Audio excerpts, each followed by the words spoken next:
नमस्कार, आप देख रहे हैं गंगा जल न्यूज और मैं हूं ताराचंद नागर।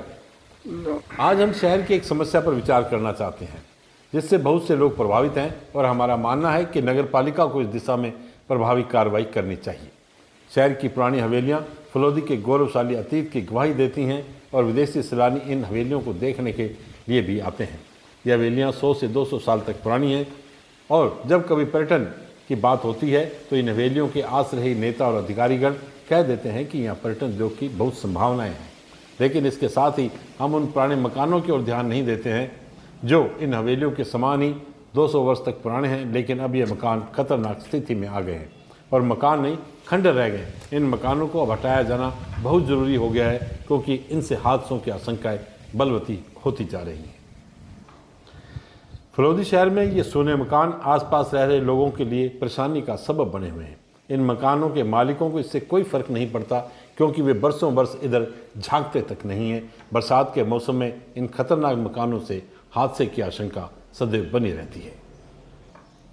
हम आपको बताना चाहेंगे कि शहर में दर्जनों ऐसे मकान हैं जो 100 वर्ष से भी अधिक पुराने हैं। इन मकानों व हवेलियों में कोई नहीं रहता। इनके मालिक 2-3 पीढ़ियों पूर्व रोजगार के लिए अन्य राज्यों में चले गए और फिर वहीं बस गए। कुछ हवेलियों के मालिक वर्षों बाद यहाँ आते हैं तो 2-4 दिन रुक कर वापस चले जाते हैं, लेकिन इन्हें मकान ऐसे भी हैं जो 20 से 30 साल से कभी खुले ही नहीं। इन खंडरों से आम जन को, विशेषकर इनके साथ वाले मकानों में रह रहे लोगों को बहुत परेशानी हो रही है। खंडरों में बड़े बड़े पेड़ उगे हुए हैं जो मकान की ऊंचाई से भी बड़े हो चुके हैं।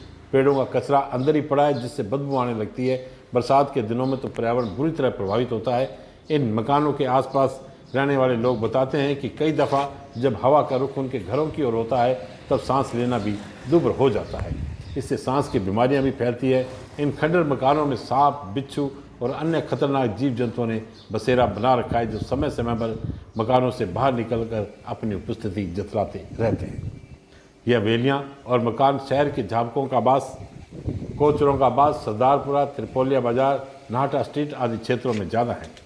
अधिकांश मकान और हवेलियाँ जैन परिवारों की हैं। वर्षों पूर्व यह इनके मालिक बाहर गए थे और फिर वहीं के होकर रह गए। वर्तमान में यह लोग दक्षिणी राज्यों के अलावा महाराष्ट्र, छत्तीसगढ़ और मध्य प्रदेश के विभिन्न शहरों में रह रहे हैं और काम धंधे में व्यस्त हैं। इनकी यह जायदाद बिकने में काफ़ी दिक्कतें हैं। कानूनी पेचीदगियाँ हैं। मकान, हवेलियाँ इनकी 4 पीढ़ी पूर्व के नाम है और अब वर्तमान पीढ़ी को अपने नाम करवाने के लिए समय और धन दोनों चाहिए। धन तो इनके पास बहुत है लेकिन समय किसी के पास नहीं है। अब इनके हिस्सेदार भी बहुत हो गए हैं। कानूनी पेचीदगियाँ बढ़ने से भी अब जायदाद बिकने में भी परेशानियाँ हैं। शहर में ऐसे मकानों की संख्या 100 से 150 तक है, जिसमें से 50 से भी अधिक मकानों की हालत अत्यंत ही दयनीय है। नगर पालिका को इस दिशा में अवश्य ही कार्रवाई करनी चाहिए।